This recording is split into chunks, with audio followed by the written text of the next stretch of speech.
What is good, homies and homeddies? I have returned with another video for all of you, so welcome back. And after traveling the 4 nations of culinary, I have achieved the avocado state. And I am going to show you how you can perfect your own avocados through the most obvious avocado cuisine, because there's only 2 good things. That's not true, avocados are great, there's way more than 2 things, but we're going to focus on 2 things, and all the ingredients you need for it is an onion, a lime, avocados, and some bread.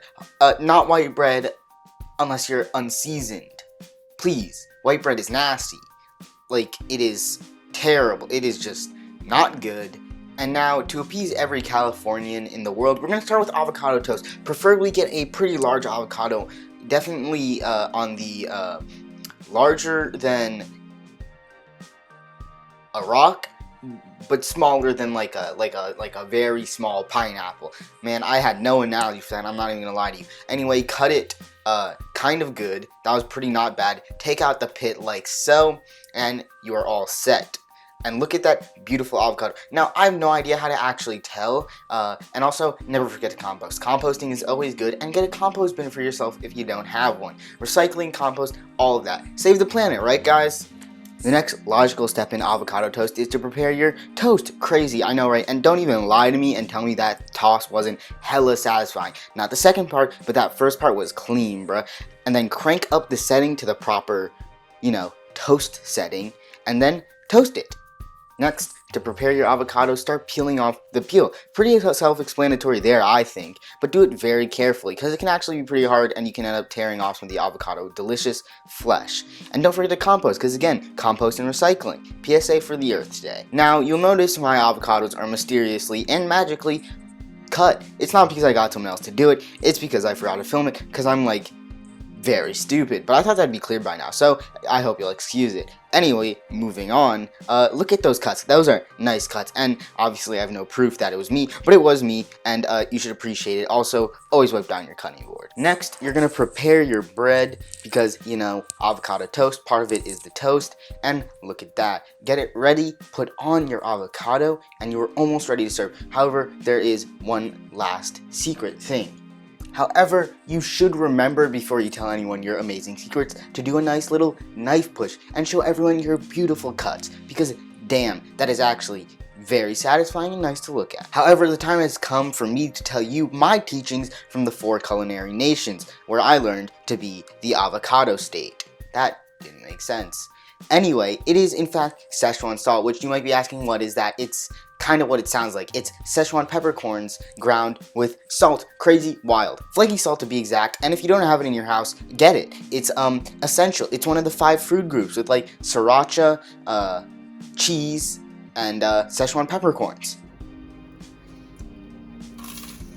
Just so you know, that is the culinary world equivalent of perfection in sound. Next, you plate up, as you would with any food, to go impress your friends, family, or maybe a special friend. Oh yeah.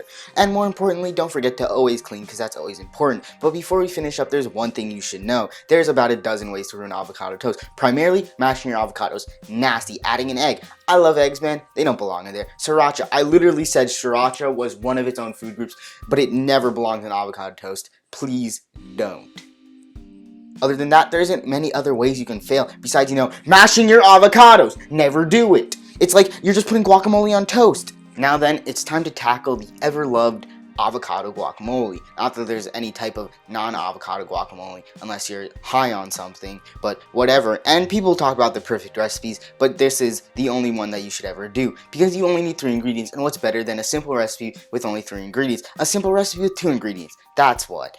Anyway, it only takes 2 avocados, 1/4 onion, and 1 lime, or 1/2 lime if you're, for lack of better words, a bad person. Now, I truly don't care how you put your avocado, onion, and lime in your bowl. I really don't. You can chop it, scoop it, but your onions have to be diced unless you're high on something. So I guess I do care about the onions, but everything else doesn't matter. Go do what you want, man.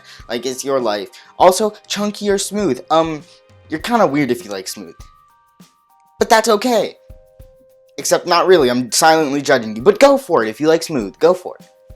Prepare to mash, preferably with a fork, because that's, the best utensil, but whatever utensil of choice you choose, just do it properly. Put some elbow grease in it, or preferably don't, because you don't want, elbow grease in your guacamole, and I'm just now realizing that's a metaphor. Great, it doesn't matter, but ignore the copious amounts of struggles I'm having, but do acknowledge the fact that I remembered to put in salt and pepper. Amazing. I didn't even remember that I did that, by the way. I had to watch this video over again, which is terrible, by the way, but I perfected avocados, so it doesn't matter. Remember, that's like the video title. Duh. I perfected avocados. Also, ignore the fact that I don't think I tasted this once, and it still tasted good, because I perfected avocados. Like, that's the title, and I did it.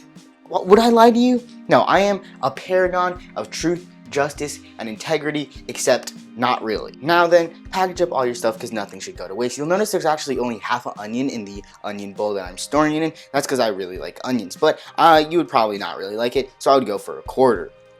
Either way, package it up, seal it up with some plastic wrap, and do the same with guacamole. However, the secret to long-lasting homemade guacamole is tightly packaging it down on the surface. So put your plastic wrap down onto the surface of whatever you're doing, and it'll last way longer. Actually, if you don't, it will just turn brown within a day, and that's really nasty. Even if you can eat it, it's nasty. Who wants brown guacamole? Look, tortillas. Tortillas? Tortistas? What's that tortilla brand? The tortillas? Tortistas? Tostitos! Also, if you've noticed a change in the audio quality of today's video, it's because your ears are playing tricks on you. Nothing has changed. Either way though, you should subscribe, like, and hit that red button so it's great, and maybe even turn on the bell because it would make me feel good, and that's the whole point, right? Dopamine rush.